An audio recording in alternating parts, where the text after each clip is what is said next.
తన స్నేహితుడికి విషం పెట్టి చంపిన వ్యక్తిని రాజు ఆ ఊరికే న్యాయాధిపతిగా నియమించాడా? చాలా విడ్డూరంగా ఉంది కదండి. ఈ ప్రశ్నకు సమాధానం ఈ కథలో మనం తెలుసుకోవచ్చు. హలో ఫ్రెండ్స్, భారతి చెప్పే కథలకు స్వాగతం అండి. ఈ కథ పేరు న్యాయ నిర్ణయం. విజయపుర రాజ్యంలోని ఒక చిన్న గ్రామంలో సాంబుడు, శేషుడు అనే మిత్రులుండేవాళ్ళు. వాళ్ళు కూలి పనులు చేసుకుంటూ జీవితం వెళ్ళబుచ్చుతున్నారు. ఆ ఇద్దరిలో సాంబుడు సాత్వికుడు, తెలివైనవాడు. శేషుడు దురుసు స్వభావం కలవాడు, స్వార్థపరుడు. ఒకరోజు శేషుడు సాంబుడితో, ఈ ఎదుగు బొదుగు లేని జీవితం భరించడం కష్టంగా ఉన్నది. మనం గ్రామం వదిలి దేశంలోని అన్ని ప్రాంతాలు ఒకేసారి చుట్టి వద్దాం. ఎక్కడో ఒక చోట మన దారిద్ర్యం తీరిపోయేటంత ధనం సంపాదించే మార్గం దొరక్కపోదు అన్నాడు. సాంబుడు మిత్రుడు సలహా ఒప్పుకోక, ఆశ అన్ని విధాల అనర్థదాయకం.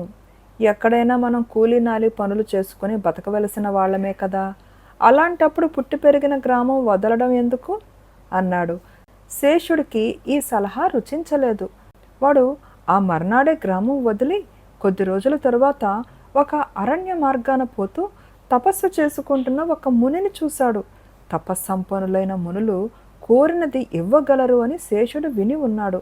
ఆ కారణం వల్ల వాడు ముని దగ్గరికి పోయి సాష్టాంగపడి లేచి తన దారిద్ర్య బాధ గురించి చెప్పుకొని తను గొప్ప ధనవంతుడయ్యే మార్గం చెప్పవలసిందిగా వేడుకున్నాడు. ముని వాడి మాటలకు చిన్నగా నవ్వి, నాయనా, ఏది ఉట్టినే లభించదు. నువ్వు ఏకాగ్ర బుద్ధితో శ్రమల కోర్చగలవాడివైతే ఒక మంత్రం చెబుతాను. ఆ మంత్రం జపిస్తూ కొన్నాళ్ళు తపస్సు చేస్తే నీకు లక్ష్మీ ప్రసన్నం కలుగుతుంది అన్నాడు. శేషుడు అందుకు ఒప్పుకున్నాడు. ముని వాడికి మంత్రం ఉపదేశించాడు.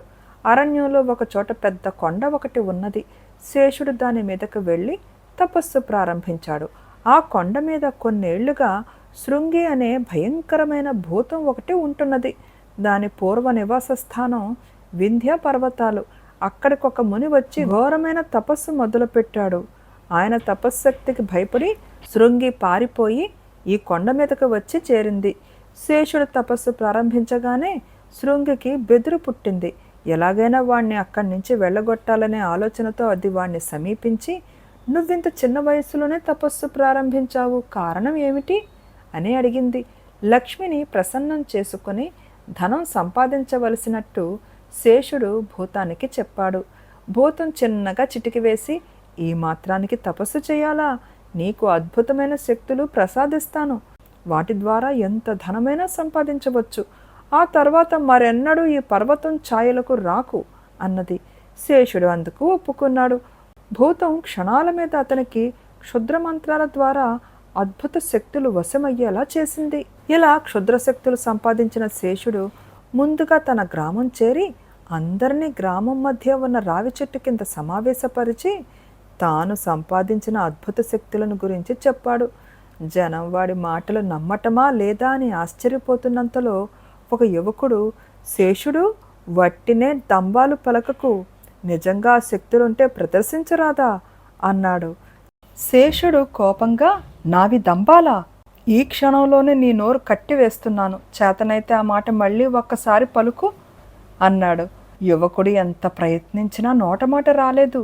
జనం మరింత ఆశ్చర్యపోయి చూస్తున్నంతలో శేషుడు కొద్ది దూరంలో విరగగాసి ఉన్న మామిడి చెట్టును ఒక దాన్ని వాళ్లకు చూపుతూ, క్షణంలో ఆ చెట్టును నిలువునా భస్మం చేస్తాను అంటూ చెయ్యి ఊపాడు. మామిడి చెట్టు భగ్గుమని మండి కాలి బూడిదైపోయింది. అంతవరకు జనంలో ఉండి ఇదంతా చూస్తున్న సాంబుడు శేషుడి దగ్గరకు వచ్చి, శేషు, నువ్వు అద్భుత శక్తులు సంపాదించావనే దాంట్లో మా అందరికీ నమ్మకం కుదిరింది. ఇవాళకిది చాలు, ఇంటికి భోజనానికి వెళదాం రా అని అతన్ని తన ఇంటికి తీసుకుపోయాడు. మాటల సందర్భంలో శేషుడు సాంబుడికి తాను అద్భుత శక్తుల్ని ఎలా సంపాదించింది చెప్పాడు. అంతేకాక ముందు ముందు వాటిని ధన సంపాదనకు తను ఎలా ఉపయోగించబోతున్నది వివరించాడు. సాంబుడు అంతా మౌనంగా విని శేషుడికి వడ్డించిన అన్నంలో రహస్యంగా విషం కలిపాడు. అది తింటూనే శేషుడు బాధతో విలవిల్లాడుతూ వీధిలోకి పరిగెత్తి తనకు సాంబుడు విషం పెట్టాడని పెద్దగా అరుస్తూ అక్కడికక్కడే మరణించాడు. సాంబుడిపై హత్యా నేరం మోపబడింది. రాజభటులు అతణ్ణి బంధించి రాజు వసంతసేనుడి దగ్గరికి తీసుకుపోయారు. వసంతసేనుడు గొప్ప ధర్మపరుడని, న్యాయ సూక్ష్మాలు తెలిసినవాడని ప్రజలు చెప్పుకునేవారు. అటువంటి రాజు నిండు సభలో సాంబుణ్ణి హత్యానేరానికి గాను విచారణ చేసి కఠినంగా శిక్షించకపోగా గ్రామ న్యాయాధికారిగా నియమిస్తూ ఉత్తర్వులు జారీ చేశాడు. బేతాళుడు ఈ కథ చెప్పి, రాజా, వసంతసేనుడు ప్రవర్తన న్యాయ విరుద్ధంగా కనిపించటం లేదా? హంతకులకు ఆ దేశ న్యాయ చట్టం ప్రకారం ఉరిశిక్ష విధించాలి. రాజు ఆ పని ఎందుకు చేయలేదు? అటువంటి రాజు సింహాసనార్హుడేనా? ఈ సందేహానికి సమాధానం తెలిసి కూడా చెప్పకపోయావో నీ తల పగిలిపోతుందని అన్నాడు.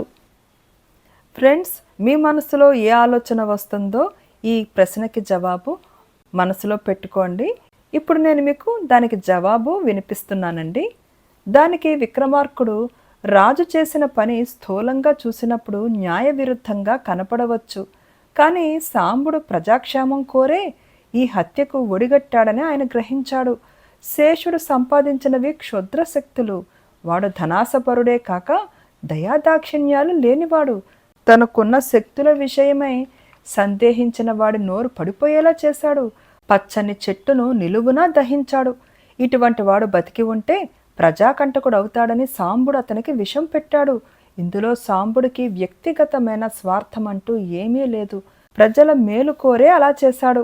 ఇది అర్థం చేసుకోవడం వల్లనే రాజు అతన్ని ఘనంగా సన్మానించడం జరిగింది అని అన్నాడు. రాజుకు ఈ విధంగా మౌనభంగం కలగగానే బేతాళుడు శవంతో సహా మాయమై తిరిగి చెట్టెక్కాడు. ఫ్రెండ్స్, ఈ కథ నచ్చిందా అండి? కథ నచ్చితే తప్పకుండా లైక్ చేయండి, షేర్ చేయండి, అండ్ ప్లీజ్ కామెంట్ కూడా పెట్టండి. And thank you.